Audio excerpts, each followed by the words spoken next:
Hello friends, பொச்சினாக்கில் பச்சு வைக்கிறாங்கன்னு எட்டி பார்த்தேன். பண்ணாடைங்க தட்டு வெடி வச்சு கதையை முடிச்சுட்டானுங்க. மண்டையெல்லாம் வலிக்குதுங்க ஃப்ரெண்ட்ஸ். எனக்குள்ளே 7ஆம் அறிவு வேதம் வந்த மாதிரியே ஃபீலிங் ஃப்ரெண்ட்ஸ். நான் வந்து அரை நாள் ஆயிட்டா. என்னடா பண்ணுறது?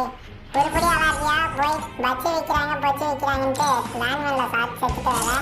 யாரா நீ புதுசாக பேசிகிட்டு இருக்க? என்கிட்ட புரியல. நீ எங்கேருந்து தான் வந்து பேசுகிறீங்க? வேறு எங்கேருந்து வருவாங்க? உன்னோட 7ஆம் அறிவு தாண்டா வந்து பேசுகிறேன். இதுவே தெரியாமல் எவ்வளோ நேரம் பேசுகிறேன் பண்ணாட. டேய், நீ என்னைய மிஞ்சினவன்னு நினைக்கிறேன் இப்படி பேசிகிட்டு இருக்கிற? அப்படிலாம் நினைக்காத, நான் அதை தாண்டா பேசுகிறேன் நாயே. இதுவே எனக்கு தெரியாமல் இவ்வளோ நேரம் பேசிட்டு இருக்கா வடலடா வாயா. சரி, அதெல்லாம் விடு. இப்போ நம்ம கண்டென்ட் பண்ணோம், அதுக்கு ஒரு ஐடியா கொடு. என்ன பண்ணலாம் நீனே சொல்லு. ஐடியாவா? என்ன கிட்டையா? சரி விடு, நானே 7ஆம் அறிவு வச்சேன். நானே உனக்கு ஐடியா வைக்கிறேன். கையில் எத்தனை வச்சிருக்கிறேன்னு சொல்லு ஃபஸ்ட்டு. மிஞ்சி போனால் ஒரு 1000 ரூபா இருக்கும். ஏன்டா கூமுட்டை, ஈவெண்ட்லேயே ஒரு 30,000 ரூபா தந்திருப்பாங்க. அதை எடுக்காத நாய்.